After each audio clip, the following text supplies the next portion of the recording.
For our next session under Tales of Scale, we have a very young entrepreneur. His name is Abhinav Agarwal. He's a co-founder and CEO of Fluid AI. He started with this organization along with his brother Raghav. He's a passionate coder, a self-taught coder, and he's a part of the Forbes 30 Under 30 Asia list in 2017. May I request him to join me on stage? Stage is all yours. Thank you. Okay. So hi everyone.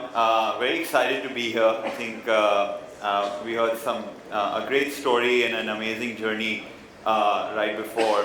So what I thought I'd do is kind of give you a bit of glimpse into areas that we felt when we started out. I think our journey was very interesting. It was slightly different. And then kind of give you some ideas of some areas when we were scaling and building up a big brand, what we found interesting and what we discovered along the way. So, like was mentioned, the company was started by me and my brother Raghav. Both of us, so I was actually a finance guy, so I was a chartered accountant, he was a CFA. So we were both were fin guys, never studied engineering, but very passionate about technology. So, went online, learned a bit of code, started kind of building some interesting hacks, some interesting products. The first solution that we actually built was an online learning management solution for schools and colleges, scaled that to about 300,000 students, and kind of started growing it from there. And then, suddenly both of us were in New York one day, and we were there, and the TechCrunch Disrupt Hackathon was happening. So we kind of decided to go down and just have some fun. Got very involved that day, spent about 24 hours coding, and we actually came out as the winners back then. So kind of an exciting journey there that kind of escalated us to say, hey, is there something more? Can we actually go and scale this as a larger business? And we looked at AI as a great space of doing that. And when we were building it out, so at that time, Raghav got into IIM Ahmedabad, I got into ISB Hyderabad for my MBA. So we were at this very critical crossroads of deciding, what the future holds for us. But after about a month, both of us actually decided to drop out and just take the plunge and say, let's continue scaling the business. A year or two in any industry, especially in tech, is phenomenally large. So we said, let's not kind of get distracted at this moment. And we continued scaling and we kind of grew the business. And the journey's been fun. So, and I think everything is a journey and you need to enjoy every step of it, right? So right from the initial steps to as we grew, we kind of, last year we were there on the cover of Forbes magazine. We went on to actually then work very closely with Warren Buffett to build the world's first AI cover. Today we're about 70 people company located across 5 offices globally. And one of the best parts of us is we're a zero debt company. We grew profitably and the total amount of funding that we raised from day one has been 0. So we actually started the business from the ground up, just the two of us coding back home, and then built out the business from scratch. So we kind of went a little bit on the old Marwari style of building it, the slow and steady way, but I think everything that was important to us was that from day one we need to be making money. I think that's what our parents believed in, and we are second generation entrepreneurs ourselves, so I think that's something that drives in any Marwari culture when you actually start a business. So I think one of the key things though, when you look at it, is, and when you program AI algorithms, we always talk about the biggest advantage an AI algorithm has that it lacks emotion. And the biggest disadvantage that it has is that it lacks emotion, right? Because you're interacting with people at the end of the day. But how an AI essentially learns is, you'll throw it a bunch of data or you'll throw it a problem and you'll keep checking its error rate, right? How good is it doing? So it'll start at an error rate of 1 and then keep going down as it becomes more accurate. Now, when you look at it interestingly, this is how you define an AI learning, right? Make a lot of mistakes, do well eventually. And what you find is the AI algorithms which have the highest error rates, or the AI generations that have the highest error rates initially, learn the most and typically become your best generations for prediction, right? The only difference is when we actually add a little bit of human emotion to it, the word error rate simply becomes or gets retranslated into failure. And that's what our lives are when we make decisions or when we start our businesses or do anything, right? there was this very interesting, when I was giving a talk to a bunch of kids at one of Bombay's schools, one of the students, when I talked about this concept, actually got up and said that, oh, this is brilliant because I feel we shouldn't have marks in our mark sheets anymore. We should maybe tell our teachers to start having an error rate from now on.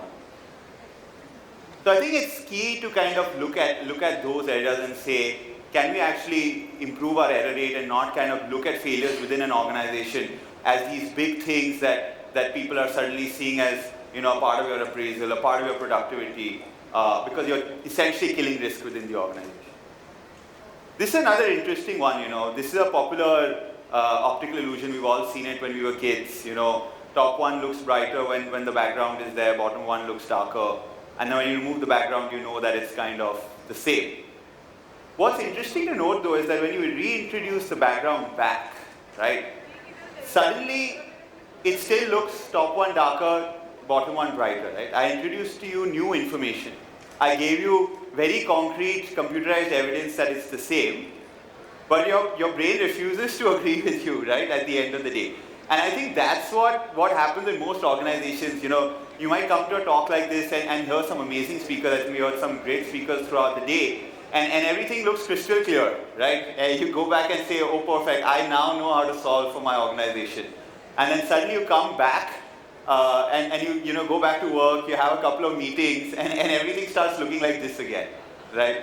So that's essentially, I think, one clear area where as we scaled our business, we saw this very interesting trend that started happening. Things looked very clear when you started to implement, and throughout middle of the journey is essentially when things started tottering, right? Maybe the decision to drop out and say let's go ahead and scale a business seemed an interesting decision in the start, but I think a year and a half down the line, I really feel there were these moments where you felt, hey, have you made the wrong choice? So I think it's about sticking to the original hypothesis, not always, obviously learn from mistakes, but keep getting that clarity in your head. One interesting thing what we did especially was when we hired, I think today whenever you look at hiring, most organizations, and I think this is one area which truly transformed our business when we were scaling, was that most organizations today, fundamental behavior of saying, okay, let's test a guy when he's coming in for a candidate position, right? Employee walks in, prospective employee. First thing you ask your HR to do is test this guy, right? Test what he knows. And the world of knowledge is so large that you're going to be able to test, like in a 1 hour interview or in a 2 hour interview, you're going to be able to test like 1% of the entire knowledge that he owns, right? So what we started doing was a very interesting thing. We started saying, let's test people's ability to learn, as opposed to what they know, what they can know, and how fast they can know it. So one of the initial iterations of this was we asked people to solve a Rubik's Cube, timed them, right? And they could be really bad, right? They could be someone who didn't even get one side in the start. They could be someone who got 2 sides. There were people who got the entire cube done in about 2 minutes. And then our team would say, okay, this is great. Here's how you improve your performance, right? This is what you're doing wrong.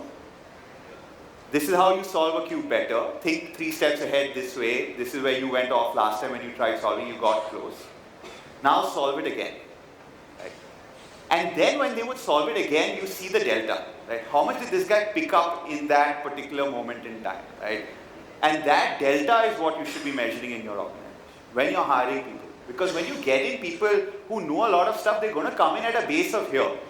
But are they someone who's been at this base for the last 4 years and is going to kind of taper you and continue at the same journey? Or you're going to get in someone who's very low based and going to skyrocket very quickly in your learning journey, right? He's going to surpass this guy in 6 months because he's a quick learner, he's going to pick up things quickly. And that's the way to go, at least we feel, and that's how we scaled our business initially, right? We have a mix of 50% engineers, 50% non-engineers, guys that were just passionate about technology, that could pick up really quickly, and then they picked it up on the job. Today, our head of data scientist was a guy who was running and working at a Wipro call center. Really smart guy, became the head of the call center, but still was managing support, right? And wanted to do an industry switch. And when we tested him, we were like, wow, this guy's phenomenal. Like, scoring off the charts in every particular measure, right? Give a new programming problem, picks it up in 30 seconds to a minute, where someone was not even able to touch it, even though he had experience. And you get these guys really cheap, right? At the end of the day, you're getting these guys at very efficient rates because no one's discovered them. Everyone's looking at past resume, everyone's looking at gap, how much gap you had, how much work you've done in that particular space. So suddenly you've got a bunch of really loyal guys at a very low cost. And that was what we used to initially scale the business while still keeping it profitable. The other thing that we realized along the way was never do things the right way. I think throughout our journey we got a lot of good advice, sometimes too good in a set of advice that said, this is how you scale a business, right? Day one, take money, right? Take lots of money, scale a business, you got a good idea, you build some good POCs or prototypes, go ahead and scale it by just simply taking on money and rocket it. And then we believed the total opposite philosophy, right? And I feel we took our time, right? The first product that we launched took us 2 years. We would do side projects to earn money, to just sustain the business. But because we took our time, we grew the business fundamentally, we made right decisions in the long term, right? We built our own deep nets, which we've now filed 3 patents in. Looked like a horribly stupid idea even to us in the first initial years of it. But today, now we're in a world where everyone's picking up an open source platform and dumping it and saying, I'm an AI company and giving you solutions. Suddenly you have us coming in as a specialist and we really understand the deeper layers. We built our own tech. It can run on-prem for you. And then the scale starts sitting. So I think that's one key. We had a lot of people say that move to Bangalore, right? Bombay is not the place to be to run a tech company. Maybe go even to the valley, right? If you guys are excited enough and you have enough faith in the idea. And then we said, we are Bombay guys, we're born and brought up here. I don't think we'd want to move just from a personal perspective, right? We were very happy in Bombay. So we decided not to move. Some of our best wins resulted of not moving out of Bombay, right? Number one was that you got amazing talent in Bombay that was unidentified. No one would poach them. And the guys that you got, the options that they had in the market were really bad. Like even if people told us they're getting double salary somewhere, we said, you go there, work 2 months, you'll come back to us, right? In a Bangalore, it would be a little more challenging for sure, right? The market is a lot more evolved there. You have lots more startups there, a lot of people doing cool work there, right? So suddenly it became, the disadvantage became the advantage for us. We became a fintech overnight. We started doing a lot of work for banks. And initially we pitched our software, we said, retail is the space. We did a lot of AI solutions which were experience-based. We went into retail, realized very quickly that, in a retail presentation, 2 banks came up to us and said, we want to work with it, right? Became a fintech overnight. Today we do a lot of the large banks globally, right? We do Bank of America, Barclays, Societe Generale, the 3 largest private players of India work with us, Axis, HDFC, ICICI. And the best thing about those 3 banks that we got, their headquarters are in Mumbai, right? So suddenly all those guys are trying to fly in for meetings over Bangalore, and our teams could actually meet them face to face in a 5-minute call, right? The guy would be like, I'm interested. 5 minutes later, we're next to his doorstep. Right? So some decisions that looked stupid initially to us, or said, oh, maybe we should have moved to Bangalore, actually turned around and helped us out greatly. And then there was others like, focus on engineering, maybe build out your engineering skills, which just went along the way and then changed its course. So, and I think the last lesson we learned was we built a lot of solutions, I feel. And what one key concept we realized is that if you don't use it, no one's going to use it, right? And it sounds very simple as a concept. Maybe it did sound to us, but I feel when you sit on the sales side of the table, everything looks amazing, right? Everything looks like it's going to give you a 2x return, it's going to give you a 30% reduction in cost. And even when we work with our vendors today, the first question we ask is, okay, this is a great HR solution. Hey, even if you're buying HR management software, you ask them how many of these 20 features that you're pitching me, how many have you implemented in your own company, right? And they'll say 12. And then those are the 12 modules that you need to buy. So I think that's key, right? I see so many bot companies today that don't have a bot on their own website, right? Isn't it ironic that someone's going and selling you a bot and then you're not even using it on your own website? It means you don't believe in the own product that you're selling at the end of the day, right? Otherwise, he's coming to you and literally pitching you, you will improve your sales by adding a bot to yours. So I think a lot of it is about using your own technology. A lot of use cases come out from the usage itself. We built an interesting app very recently called myphotofinder.com. We had like millions of these photos that get generated, right? We had wedding photos. I just got married last year. So we had like thousands of wedding photos we wanted to share with friends. We made a link, you can share it with your friends. It takes a photo of them, it does face match and then shows them their photos. Right? When we used it, we realized, okay, these are challenges, this is how it works, and then now it's scaling as a brand. But these are just some fun hacks that as a team we kind of build out. But even every product that we've worked on, we realized that we only end up using 30% of what we build ourselves, and those 30% are the ones that have scaled and become big products globally for us. This is a very interesting story, is that these were British planes that flew over the English Channel during World War II.